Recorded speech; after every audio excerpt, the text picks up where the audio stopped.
Crisis at the border today is no different. My next guest is a producer of 2 documentaries that focus on the immigration crisis and how some people feel about what's happening. The documentaries are called They Come to America and They Come to America Too, and here's a clip.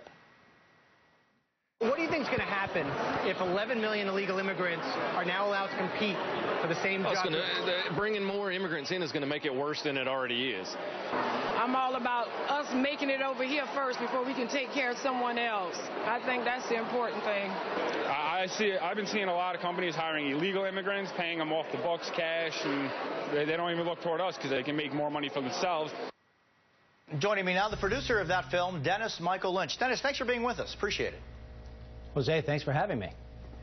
Dennis, you know, there are a lot of studies from both the left and the right that show that undocumented immigrants don't take American jobs. Why do you think there are such different opinions about whether they do or not?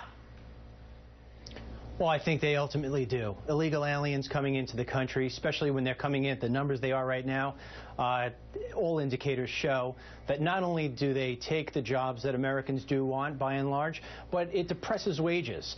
And right now in this country, we have more Americans who are out of the workforce. We have more Americans than ever before now on welfare. So you can't have mass immigration, both legal and illegal, and hope that you're going to be able to give a job to every American out there, or lower welfare for that matter. No, you're right. But listen, the fact is that out of the 11 or 12 million people that are here without documents, most of them didn't arrive yesterday. Many of them have U.S.-born children, which means they've been here for some time. Some even have grandchildren in this country. So the fact is they're already here. They're already contributing to the economy, and they're really not taking jobs away from people because they're not crossing the border in those numbers. Jose, I have to disagree with you on that one. I've met too many people crossing this country, doing my films, giving speeches, and I find specifically in the construction industry, where construction workers have just lost their jobs. They can't compete. They can't compete against people who are going to be paid cash underneath the table. And you know, one thing I want to make very clear, I've been listening to your whole show the entire time here, and you know, both sides, Democrats and Republicans, are both guilty of this. The need or the want for cheap labor is what's really driving all of this. And everybody's talking about fences, and you talk about all these different policies. At the end of the day, people are going to continue to come to this country for as long as there is an incentive to come. And for as long as we continue to allow them to work in here illegally, they're going to come. They're going to come. We're not going to stop it.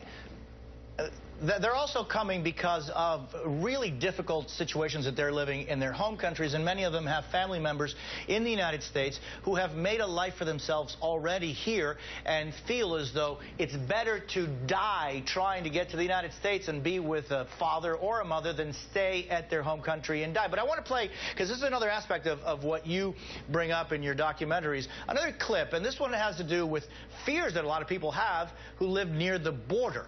Check this out. If I were to run 5 miles right now, how many border patrol do we see? Right. Or at night. Well, yeah, at nighttime. There's no lights. We had all those lights all in the place where the town is. There's no lights here. If I'm going to jump over the fence, this is where I'm going to jump.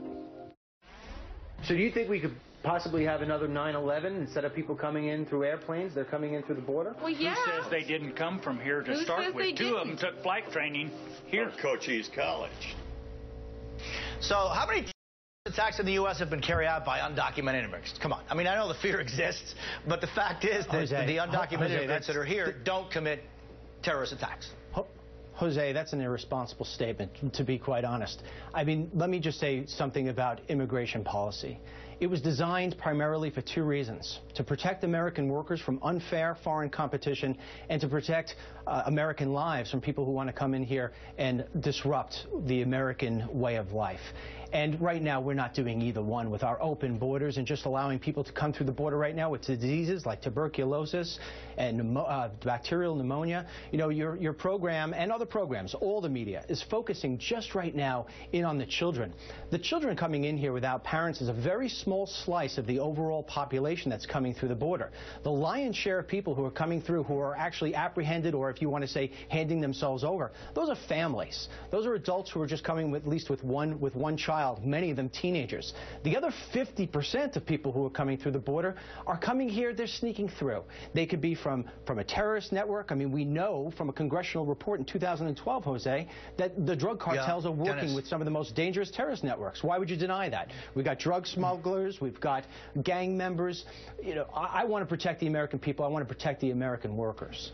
And Dennis, I had to just show the vaccination rate in the different countries where the kids are coming from. But listen, I really want to continue this conversation with you, because the fact of the matter is that you didn't explain why what I said was irresponsible. And really, you wouldn't answer the question, how many terrorist acts have been carried out by the undocumented that are living here and have been here for many years?